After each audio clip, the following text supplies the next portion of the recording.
Hola, bienvenidos a este webinario Transgova, la Cátedra de Transparencia y Gobierno Abierto de la Universidad de Valladolid. La temática del día de hoy es la creación de un portal de datos abiertos y tenemos el placer de contar con Juan Jesús Alcolea, de la empresa Dimetrical, creadores del portal de datos abiertos Universidata. Juan Jesús, bienvenido y gracias por encontrar tiempo para conversar con nosotros. Muchas gracias a vosotros por la invitación. Juan Jesús es ingeniero en informática por la Universidad Politécnica de Madrid y máster internacional en gestión universitaria por la Universidad de Alcalá. Lleva trabajando en varias áreas del análisis de datos y de la inteligencia artificial desde 1997. En la actualidad es el director de analítica de la empresa Dimetrical. Juan Jesús, dinos un poco qué es lo que hace Dimetrical. Pues Dimetrical es una empresa, una micropyme, una empresa muy pequeña, tecnológica, 100% española, que fundamos en 2015. En Dimetrical estamos especializados en la investigación y el desarrollo de proyectos que están fundamentalmente relacionados con el tratamiento avanzado de datos para instituciones de educación superior. Es decir, que somos una empresa de nicho, tanto en el sector por un lado como en la actividad. Solo nos dedicamos a tratamiento avanzado de datos y solo lo hacemos para universidades. Esto nos permite tener un nivel de especialización muy alto. Hacemos bastantes cosas y muy diversas, pero tenemos como 3 líneas de trabajo que son, yo creo que más importantes, prioritarias y las que más tiempo llevamos trabajando, que son la primera, inteligencia institucional en general, es decir, ayudamos a las universidades a diseñar sus programas de inteligencia institucional y los sistemas Data Warehouse y de Business Intelligence que hay por debajo. Prevención de abandono basada en modelos predictivos, en Machine Learning. Llevamos ya pues 7 años con un proyecto exitoso en producción. Y el tema de datos abiertos, que es el que nos ocupa hoy. Básicamente es el resumen de lo que hacemos. ¿Y por qué os centráis sobre todo en el ámbito universitario? Pues muy sencillo, porque es lo que mejor sabemos hacer. Por nuestra propia historia, los 3 socios que fundamos la empresa provenimos de ese sector. 2 venimos de la empresa privada, pero una empresa privada que se dedicaba a diseñar y a desarrollar y a comercializar sistemas de gestión para universidades.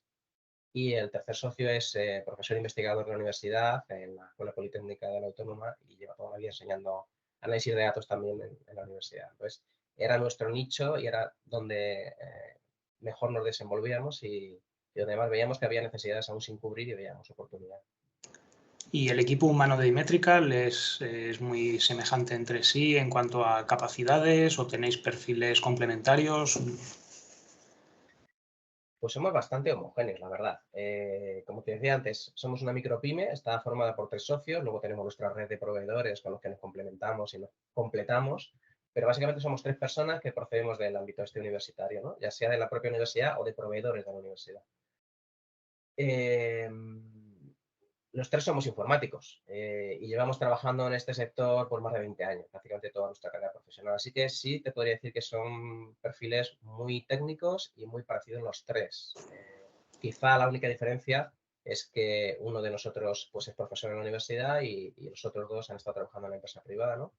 Y que los otros tienen pelo y a mí no, a mí se me ha caído ya, ¿no? Pero es un detalle menor. Muy bien. Y en cuanto al portal de datos abiertos Universidata, para quien no lo conozca, ¿cómo lo podrías resumir en líneas generales? Pues resumiendo mucho, Universidata es una solución completa, colaborativa, de datos abiertos, cuya finalidad es posibilitar que las universidades puedan abrir sus datos de una manera rápida, armonizada, eficaz, acorde con la legislación, lógicamente, pero a la vez hacerlo invirtiendo muy pocos recursos. Ese es desde el punto de vista de las universidades. Desde el punto de vista de los usuarios, pues Universidad aparece como un portal único, centralizado, en el que se pueden encontrar datos universitarios pues, de calidad. ¿Qué significa de calidad? Documentados, al máximo nivel de detalle, homogéneos, con un calendario de publicación, etcétera, etcétera. Básicamente es eso. ¿Y qué tecnologías, en líneas generales, son necesarias para que funcione un portal de datos abiertos como Universidata? Pues nosotros utilizamos básicamente tres tecnologías. Para la parte de desarrollo, toda la parte de procesos de extracción, de conversión de datos, de enriquecimiento de datos, de anonimización, etcétera, todo esto lo hacemos en lenguaje R. R. R, eso es. Después, para toda la parte de documentación y demás, utilizamos Confluence. Confluence es una solución comercial en la nube de un wiki, básicamente, colaborativo, de documentación online. Y luego, para publicar los datos, el portal Universidad Data como tal utiliza por debajo Decan. Decan es una distribución de Drupal que es específica para datos abiertos. Aunque es verdad que en la próxima iteración cambiaremos a otra tecnología, pero actualmente estamos usando Decan. Entonces, básicamente, R, Confluence y Decan. Hay algún script en Python, pero es minoritario. ¿Comentas el uso de Decan? ¿Es porque es un estándar en la industria? ¿Es porque es estable y maduro? Bueno, fundamentalmente porque cuando hicimos el análisis del mercado para decidir una solución tecnológica en la que basar el portal, teníamos claro que no queríamos una solución comercial, tenía que ser una solución de código abierto y básicamente había tres. Una, por madurez, o mejor dicho, por inmadurez y por no cumplir prácticamente casi ningún requerimiento, quedó descartada inmediatamente y quedaron CECAN, que es la más habitual, y DECAN, que es, bueno, tiene su nicho, pero es menos habitual encontrarla, ¿no? Al final nos decidimos por DECAN porque cumplía mejor con los requerimientos que nosotros teníamos de portal compartido, con una carga grande de gestión de contenidos documentales. No queríamos un portal espartano donde solo se publicaran los datasets, sino que queríamos que los datasets estuvieran arropados pues, por artículos, por noticias, por destacados, por análisis, etcétera. Entonces, desde ese punto de vista, DECAN era mucho más completo que CECAN. O sea que la parte de comunicación, digamos, que provee Drupal adicional al sustrato, digamos, técnico, lo habéis considerado que era de valor. O sea, Eso es, eso es. ¿aconsejaríais entonces el uso de Xcan como, como plataforma para quien tuviera en mente un proyecto de datos abiertos? Sí, yo creo que sí. Si uno hace una comparación con soluciones comerciales, la verdad es que la diferencia en prestaciones no es diferencial, no es tanta. Y bueno, las ventajas del código abierto en un proyecto que además está dedicado a abrir datos, pues yo creo que las sinergias son evidentes, ¿no? Sí, nosotros lo recomendaríamos. De hecho, el cambio que haremos casi con seguridad en la siguiente iteración del portal será pasarnos del Decan a CECAN integrado con Drupal. Muy bien. Has comentado un poco rápidamente el tema de la anonimización de datos. Para quien sea nuevo en esta materia, ¿qué es anonimizar datos y cómo se puede conseguir? Pues ese es el tema, yo creo que más peliagudo y más complicado de todo el proyecto. La anonimización, muy básicamente, muy sucintamente, es un proceso por el cual datos que inicialmente están vinculados a personas y por tanto están sujetos a la legislación de protección de datos que corresponda, aquí en Europa pues el Reglamento General de Protección de Datos, es el proceso por el cual esos datos pasan a ser datos que dejan de estar asociados o vinculados a una persona física identificada o identificable y por tanto quedan libres de las restricciones de la Ley de Protección de Datos y, por ejemplo, se pueden publicar en abierto. Ahora bien, dicho esto, es muy importante mencionar que es imposible garantizar que un proceso de anonimización sea 100% eficaz,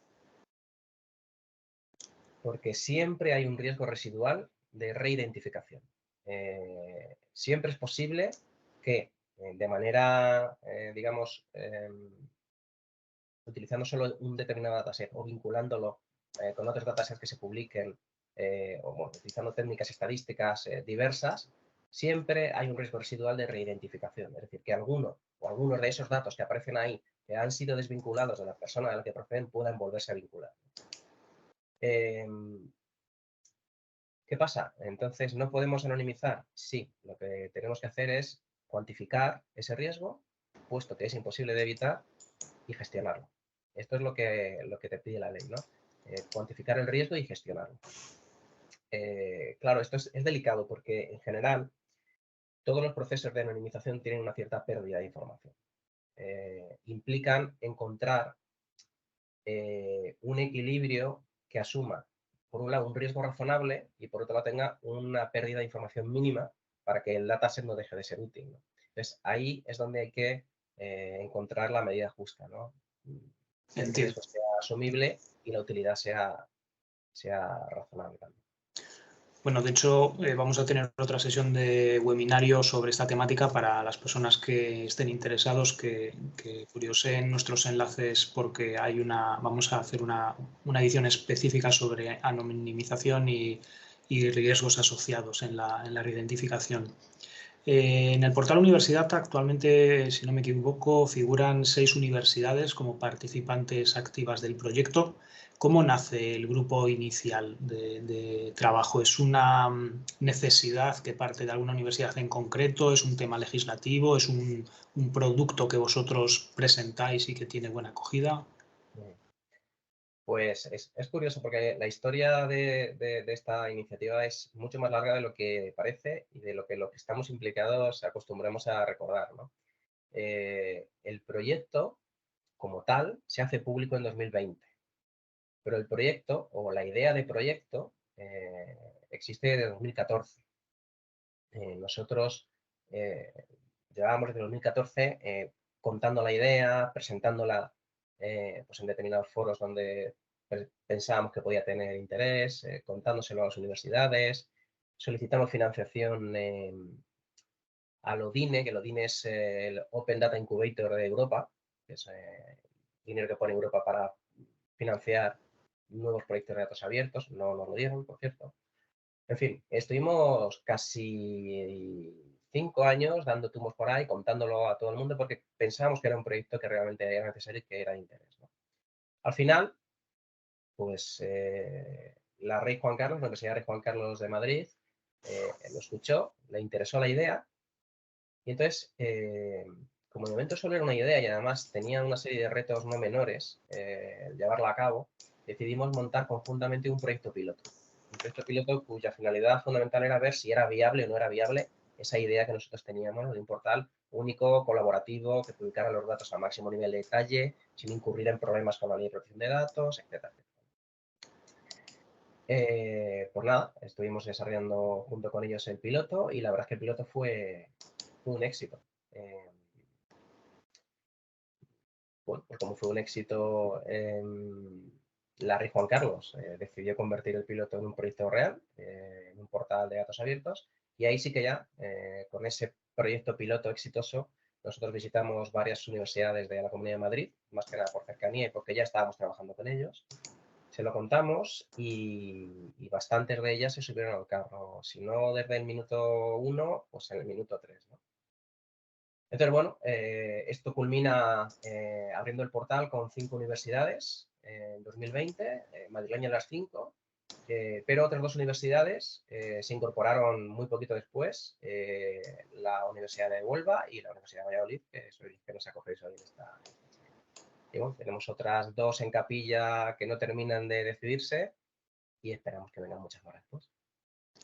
Voy a compartir un momento una pestaña con el portal de Universidata porque, bueno, en parte entre lo que has ido comentando de los datos que se publican y las descripciones, las universidades, hay una sección que se llama Núcleo Común que contiene información sobre, digamos, un conjunto de mínimos que habéis considerado que son los necesarios para que una entidad que quiera hacer públicos sus datos lo haga de una manera pues realmente comprometida, ¿no? con este fin. ¿Cómo decide una empresa, una institución, ese mínimo, ese núcleo común de conjuntos de datos? ¿En base a sus intereses, en base a las demandas de los hipotéticos utilizadores que pueden no ser conocidos? ¿Cómo se hace ese mix? Bueno, yo te digo cómo lo hicimos nosotros en su momento, ¿no? En la génesis del proyecto.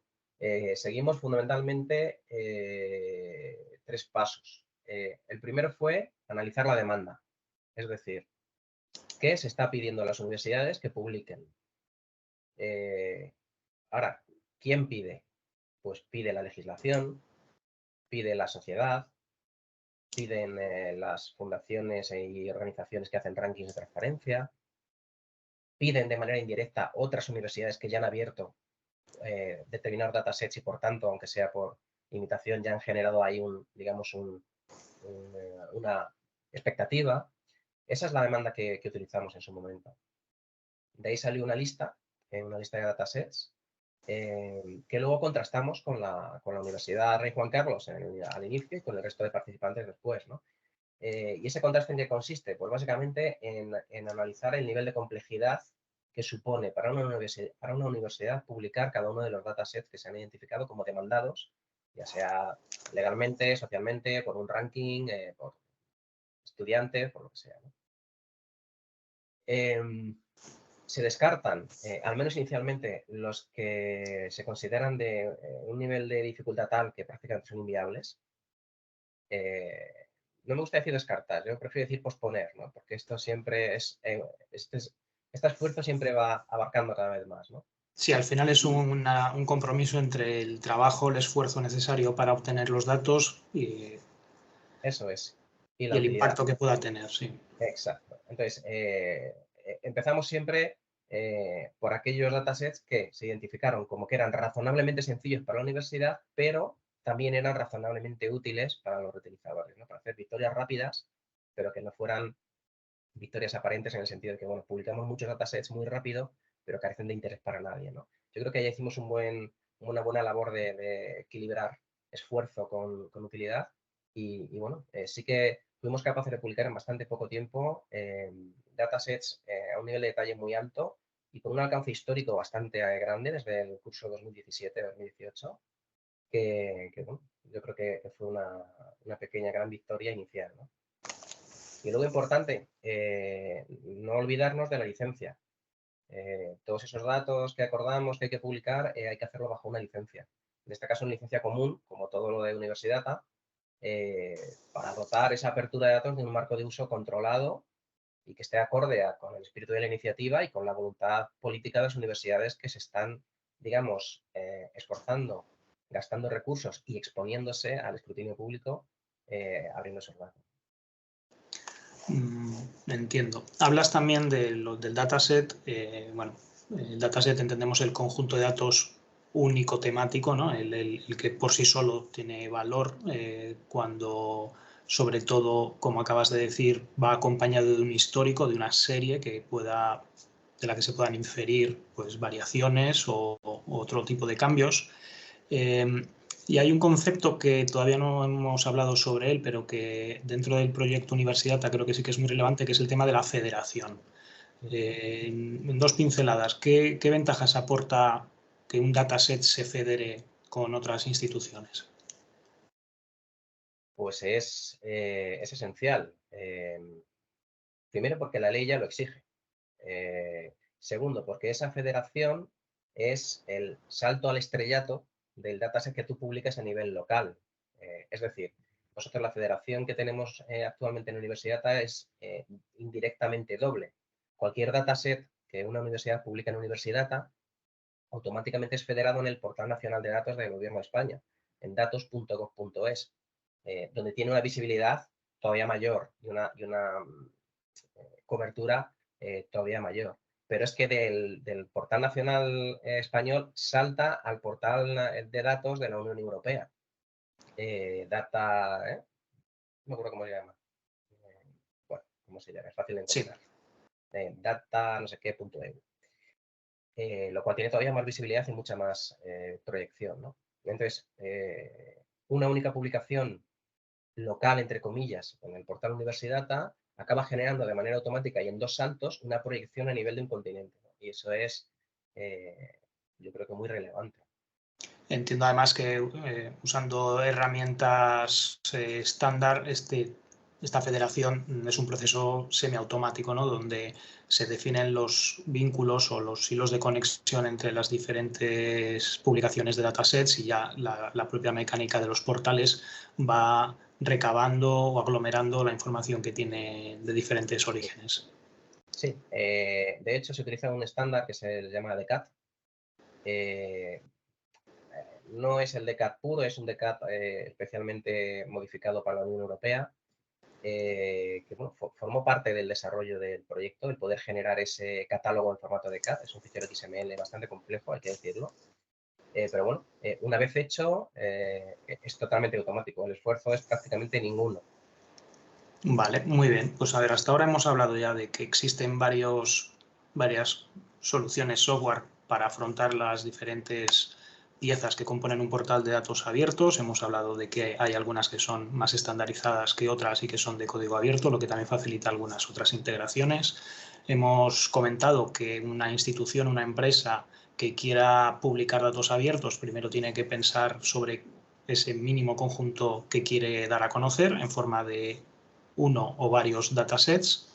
Y ahora llegamos a cada uno de los datasets. ¿Cuál es el ciclo de vida habitual en un dataset desde que es concebido hasta que finalmente es publicado y federado? Pues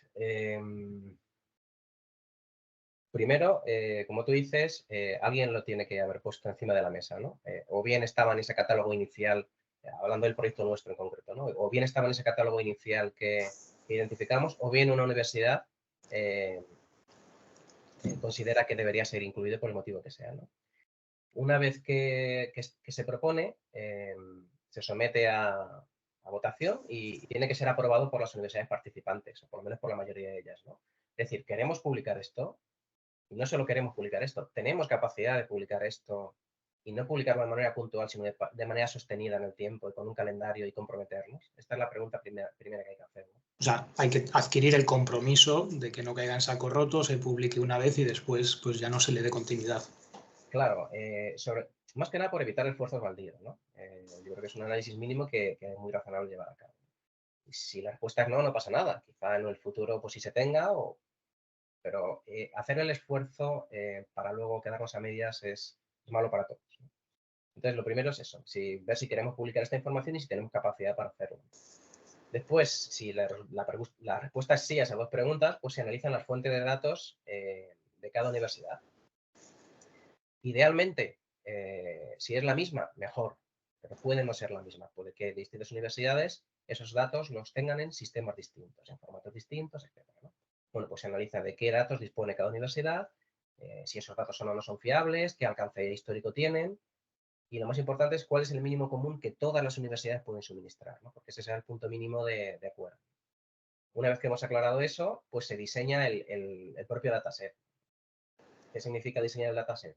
Por definir los campos de los que va a constar, la semántica de la información que va a contener, la granularidad, la frecuencia de publicación, el alcance histórico, etcétera, etcétera. Todo este momento es teórico, es en el campo del diseño, ¿no? De la definición.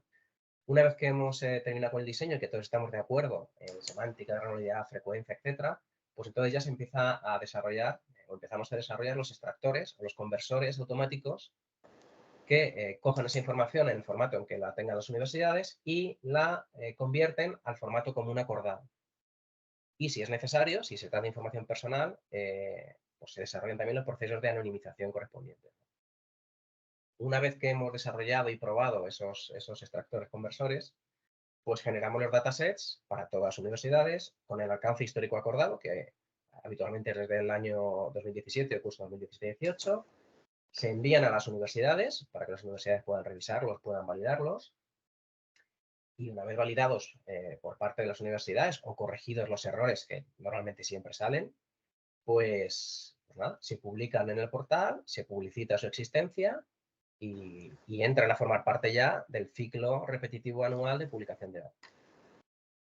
Eventualmente, aunque no sea estrictamente parte del proceso de publicación, pero eventualmente, en el marco de la sección Universidad Talab, pues seguramente acabaremos desarrollando una aplicación web que muestre de forma práctica algún tipo de explotación real de esos datos.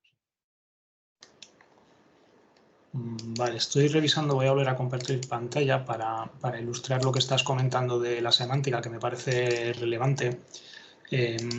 Dentro de la sección de núcleo común figura el acceso a la parte de documentación de la que comentabas antes, que es como una parte de apoyo, ¿no? y de documentación en abierto para tanto los utilizadores como para los propios proveedores de datos. Y en esta sección de datasets, pues efectivamente se detalla todos los datasets que están ahora mismo activos, los que están en trabajo o en estudio, y dentro de cada uno de ellos, pues por ejemplo, yo que sé, de presupuesto de gastos.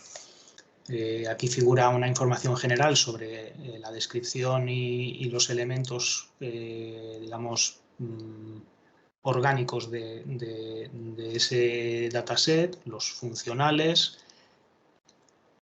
y un listado completo de los campos que entiendo luego son los que salen tabulados en el dato abierto en el dataset para que pues, pueda ser de utilidad para los utilizadores. ¿Usáis diferentes herramientas en cada una de estas fases del ciclo de vida del que comentas? Porque entiendo que has comentado antes el uso de R, pero habrá algunos elementos de algunos pasos donde R exclusivamente no es la herramienta idónea, ¿no? para construir toda esta secuencia de tareas. Pues honestamente, quitando la documentación, que evidentemente pues la hacemos dentro de la propia herramienta con las funciones de edición que proporciona, todo lo demás, incluyendo el análisis inicial de datos, de calidad y demás, lo hacemos dentro de R. R ocupa prácticamente hasta la generación de los informes de gestión de riesgos de anonimización se hacen desde R. Vale, Ocupa perfecto. prácticamente end-to-end, desde el inicio al final del proceso.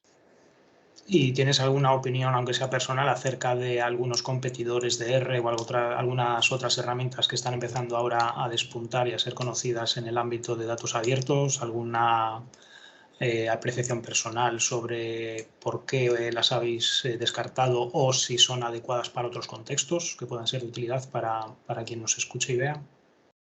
Bueno, la elección de R, yo creo que, y no de otra herramienta quizá un poco más amigable con el usuario, si quieres, yo creo que viene condicionada por nuestro propio background. Somos programadores, y entonces queremos la máxima libertad a la hora de poder hacer lo que queramos, entre comillas, con los datos, ¿no? Al final, eso solo te lo da un lenguaje de programación. A la hora de elegir un lenguaje de programación para el tratamiento de datos teníamos básicamente dos opciones. Bueno, hay más de dos, pero con un ecosistema maduro está R y está Python. ¿Por qué nos decantamos por R? Pues porque R se creó explícitamente para tratamiento de datos, mientras que Python es un lenguaje de propósito general que luego se ha adaptado al tratamiento de datos. Entonces, nos encontramos más cómodos, nos parece que es más potente para el tratamiento de datos R que Python, ¿no? Python es más potente en otros ámbitos. Eso no quiere decir que R sea perfecto, también da sus quebraderos de cabeza y tenemos nuestras críticas, pero en general estamos bastante contentos. Encima es un lenguaje de código abierto y gratuito, con lo cual no nos salimos en ningún momento del proyecto nos salimos del ámbito del open source. Estupendo. Vamos a tener otra sesión, la tercera de esta serie de webinarios Transgova sobre portales de datos abiertos con una temática específica sobre el uso de los datos abiertos. Pero, ¿qué feedback ha recibido el proyecto Universidata por parte de los utilizadores? Pues esa es una parte complicada, muy complicada, de hecho.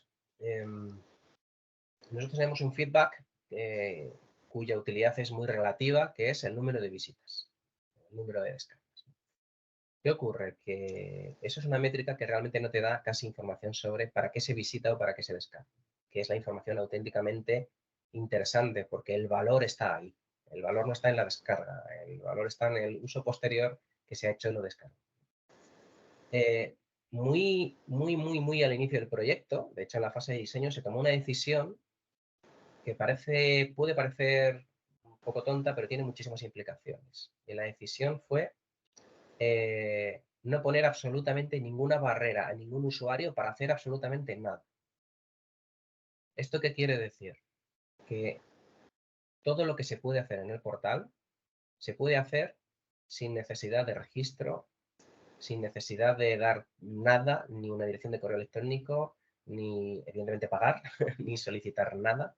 Todo está disponible desde el minuto cero y online. Esto efectivamente maximiza el acceso y maximiza la utilización, pero nos hace ciegos a quién está utilizando y para qué. Esa es la contrapartida. Vimos que puedes perder a más del 50% de los usuarios potencialmente interesados en tu contenido solo con una pantalla de registro. Entonces, no estábamos dispuestos a eso, ¿no? Ya es el tema de que los datos abiertos se reutilicen, ya es una batalla que todavía está por librarse, ¿no? Tiene que calar mucho más en la ciudadanía el valor, y aunque tenemos un sector infomediario que está creciendo muchísimo, hay que hacer mucha pedagogía todavía, ¿no? Y mucha publicidad para que se vean y se utilicen, ¿no? Como para poner encima barreras. Sí, cierto. ¿Qué pasa? Que no conocemos a nuestros reutilizadores, salvo que ellos decidan darse a conocer. Entonces, esto ocurre, es verdad que ocurre en contadas ocasiones, pero cuando ocurre, pues nos dan pistas, ¿no? ¿Cómo se suelen dar a conocer? Bueno, a veces se dan a conocer simplemente por agradecimiento. Por ejemplo, tenemos casos de varios docentes y varios estudiantes que nos han agradecido la disponibilidad de los datos porque los utilizan bien en docencia, en sus prácticas, los profesores, utilizan datasets de universidad con sus estudiantes. Los estudiantes los han utilizado para proyectos fin de grado, proyectos fin de máster. Y en general el uso docente es el que más agradecimientos genera. Es decir, del que más noticias tenemos porque nos llega el agradecimiento, ¿no? En formato normalmente de comentario en el dataset utilizado. Bueno, tiene sentido porque es muy de nicho el producto, ¿no? Efectivamente. Luego, de otros utilizadores nos enteramos porque tienen dudas y nos las preguntan.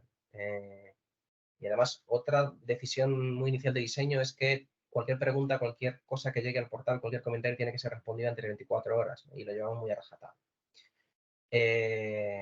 Estas son muy interesantes porque la propia pregunta muchas veces lleva implícito ya el uso que le están dando, ¿no? Entonces, de estas tenemos varias. La más interesante, por inesperada y yo creo que por valiosa, han sido las preguntas que nos llegan de empresas que se dedican al alojamiento de estudiantes de intercambio y de estudiantes Erasmus, ¿no? Esas empresas están utilizando los datos de movilidad y los datos de matrícula para hacer sus cábalas internas sobre dónde están los estudiantes alojados, dónde quieren estar, de dónde proviene la mayor parte de los estudiantes, a qué ciudad, si quiero publicitarme fuera de España, qué ciudad tiene más sentido ir a publicitarme, etcétera, etcétera, etcétera. Entonces, estas empresas todos los años nos piden el dataset y nos consta que los utilizan en sus procesos internos, ¿no? Lo cual es bastante bueno. Luego tenemos también casos puntuales de familias, padres o madres, que han utilizado los datasets de acceso para ayudar a sus hijos a elegir estudio. Tenemos un caso de un estudiante que vive en una población bastante apartada, bastante lejana de cualquier núcleo urbano, que igual utilizó el dataset para ver en las poblaciones cercanas a él cuánta gente había que estaba estudiando su misma carrera, para intentar ver si había gente con la que compartir un vehículo, un transporte. Nos consta que organismos oficiales están utilizando los datos como fuente alternativa para contrastar. Nos consta también que otras universidades los utilizan para benchmarking, es decir, para compararse con los datos que se están publicando en Universidad. Nos consta también que se han utilizado como material de investigación, es decir, se han publicado artículos de investigación, papers, uno de ellos, por cierto, premiado en el último Datatón. En este caso, se utilizaron los datos para analizar el impacto que el COVID había tenido en los estudiantes internacionales de Erasmus. No sé si me dejo algo por ahí, algo me dejaré seguramente. No, la verdad es que es bastante variado el ámbito de aplicación. Bueno, hemos sobrepasado ya la... Seguro ¿Sí? Solamente es la punta del iceberg, seguramente.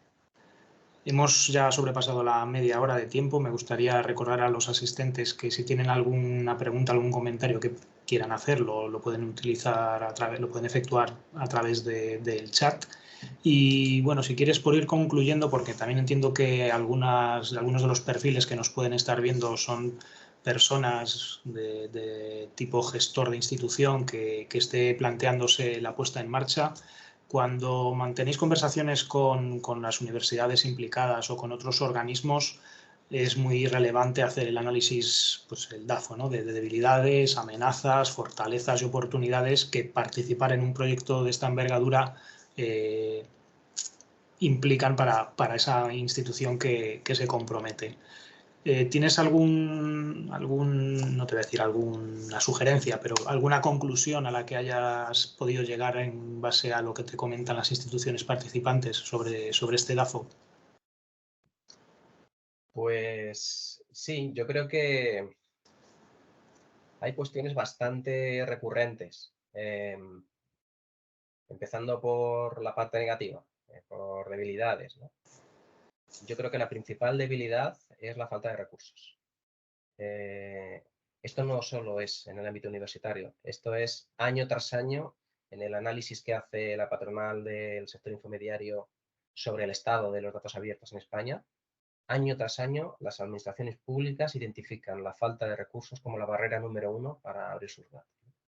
Entonces, la principal debilidad, claramente, yo creo que es la falta de recursos.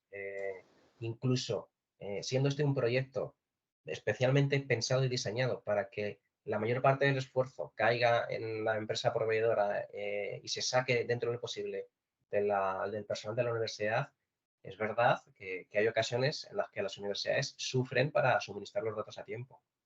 Entonces, bueno, pues esto es una realidad que hay que gestionar y ya está, ¿no? Por otro lado, hay otra debilidad que no solo afecta a este tipo de iniciativas, sino a muchas otras, pero bueno, en este caso la hemos visto bastante clara, y es que, bueno, pues por cómo está diseñada la gobernanza de la universidad, existe o puede existir una cierta volatilidad en los equipos de gobierno. ¿Qué pasa cuando hay cambio de equipo de gobierno? Pues que puede provocar una falta de apoyo político a la iniciativa. Siempre ocurre así, ¿no? No tiene por qué en absoluto, ¿no? Pero es un riesgo que a veces ocurre, ¿no? Entonces, a veces la transparencia da miedo, a unos más que a otros.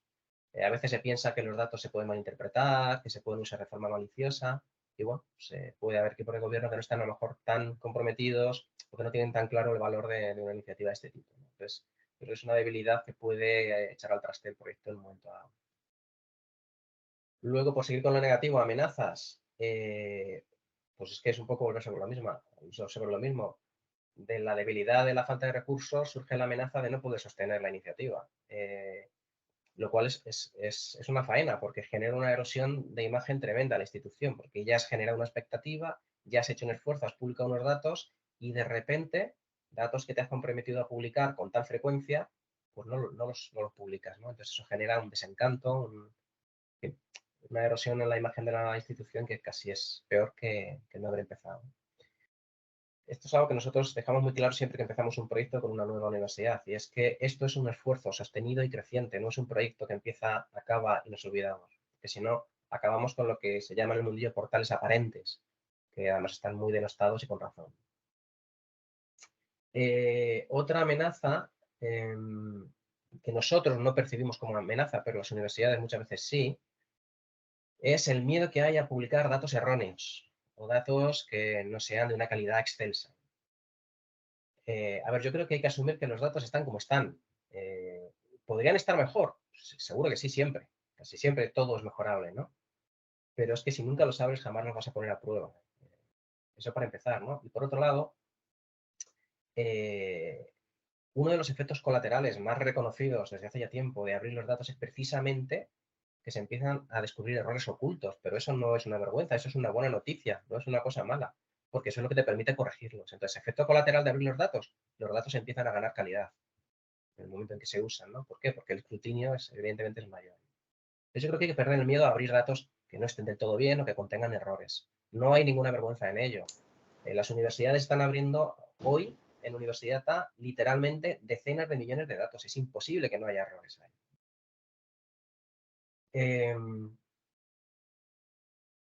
Fortalezas.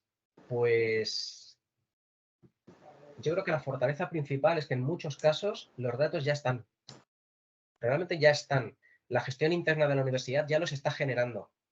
Y casi que solo falta recorrer la última milla para poder publicarlos, ¿no? Yo creo que la principal fortaleza es esa. En el caso, como es el caso español, en el que encima exista una iniciativa gubernamental de reporte de datos al ministerio, que además te ha hecho ya un trabajo previo de homogeneización de un montón de datos de gestión, como es el caso del SIO en España, pues es otra fortaleza tremenda, porque partimos ahí de una fuente homogénea de datos fabulosa, que de hecho es la que, vamos, el 85-90% de los datos salen de ahí directamente, ¿no? Entonces, en muchos casos los datos ya están y realmente no hay que generarlos, simplemente hay que cogerlos, ¿no? El nivel de automatización de las universidades es muy bueno ya. Por otro lado, otra fortaleza es que, al menos en España, ya hay una cultura de transparencia muy consolidada en las universidades. Yo creo que hay poca duda, ¿no?, en las bondades y en la necesidad de la transparencia y de abrir datos, ¿no? Prácticamente todas las universidades, si no todas, ya disponéis de portales de transparencia súper trabajados, que implican un apoyo político a todo esto bastante fuerte, ¿no? De tal forma que muchas veces el salto a los datos abiertos se ve como una evolución natural, ni siquiera hay que vender, entre comillas, internamente el esfuerzo, ¿no? Y luego otra fortaleza que yo he visto, al menos en las universidades que componen la iniciativa, es el espíritu de colaboración absolutamente altruista que hay. Yo creo que eso es una fortaleza muy clara y que nos ha facilitado mucho el camino a todos. Esfuerzo que hace una se pone inmediatamente a disposición de las demás de manera rápida y natural, y yo creo que eso nos facilita mucho el trabajo. Y por último, ¿qué me queda? Oportunidades. Pues a ver, oportunidades yo creo que abre varias. La primera es la mejora en los rankings, sobre todo en los rankings de transparencia. Esa es una oportunidad que yo creo que es la primera que se aprovecha, ¿no? Aquí en España al menos se valora específicamente el que tengas un portal de datos abiertos, que esté federado con el Portal Nacional de Datos, que tenga un catálogo, etcétera, etcétera, etcétera. Por otro lado, existe una oportunidad muy interesante, que esta es más difícil de prever, y son los análisis que van a hacer con tus datos terceros externos. Una vez escuché una frase que se me quedó grabada de un responsable de apertura de datos de un ministerio, creo recordar, que dijo: el mejor análisis que van a hacer de tus datos te lo van a hacer fuera de la organización. Y es una oportunidad muy interesante, ¿no?, porque te puede retornar un valor que imprevisto, bastante interesante, ¿no? Luego, lo hemos hablado antes, ¿no?, la mejora de la visibilidad de la institución, tanto a nivel nacional como internacional. El momento en que abres datos y te federas, tu nombre empieza a aparecer en diversas instancias, ¿no? Aparte, en este proyecto en concreto, pues hemos tenido afortunadamente premios nacionales y reconocimientos internacionales que además pues añaden más visibilidad a esto, ¿no? ¿Qué más oportunidades? Bueno, lo he dicho antes, la apertura de datos da la oportunidad de que esos datos se mejoren, aunque solo sea porque te empiezan a mirar muchos ojos y te empiezan a reportar los errores, ¿no? Te permiten hacer benchmarking con el resto de universidades con las que estás compartiendo la apertura. Y luego que los datos, os lo decía antes con la reutilización, los datos son un material muy valioso para la investigación y para la docencia. Y ahí se abren un montón de oportunidades para los profesores y investigadores y estudiantes de utilizar esa riqueza pues, en proyección de carrera, en trabajos de clase, proyección de máster, en artículos de investigación. Y no se me ocurre más, la verdad. Bueno, yo te puedo decir que creo que para las propias organizaciones ayuda mucho a la difusión o creación, depende del punto en el que se encuentre cada organización, de la cultura de la transparencia, tan importante no solo desde el punto de vista de ranking y de la percepción externa, como de la percepción interna, que muchas veces no se cuida como se debería. En el caso de la Universidad de Valladolid, del que pues obviamente tengo más conocimiento que otros. Hay numerosos servicios y subservicios que obviamente desarrollan sus tareas, sus trabajos, hacen sus memorias anuales, pero se lamentan de que el impacto de lo que hacen quede limitado, ¿no?, a un ámbito de personas muy, muy concreto, o no trascienda como obviamente a ellos les gustaría. Entonces, esa parte de cultura de la transparencia y de hacer entender que todo lo que se desarrolla en una organización tiene valor per se, creo que es muy importante para que más y más personas y responsables de áreas se suban a este carro, ¿no?, que debe ser, entiendo, la vía futura. Pues sí, tienes toda la razón. Muy bien, pues bueno, estaba revisando el chat por si entraba alguna pregunta que tuviera que ver con algún asunto que nos hayamos dejado en el tintero. No veo ninguna al respecto, o las que se han hecho, más o menos yo creo que han quedado respondidas. Así que si os parece, a los asistentes y a ti, Juanje, vamos a terminar aquí la sesión. De nuevo agradecerte desde la Cátedra Transova tu tiempo y la participación. Y enhorabuena por el trabajo que desarrolláis con Universidad y con la difusión de los datos abiertos. Igualmente. Muy bien, pues un saludo y esperamos veros en otra ocasión. Un saludo a todos.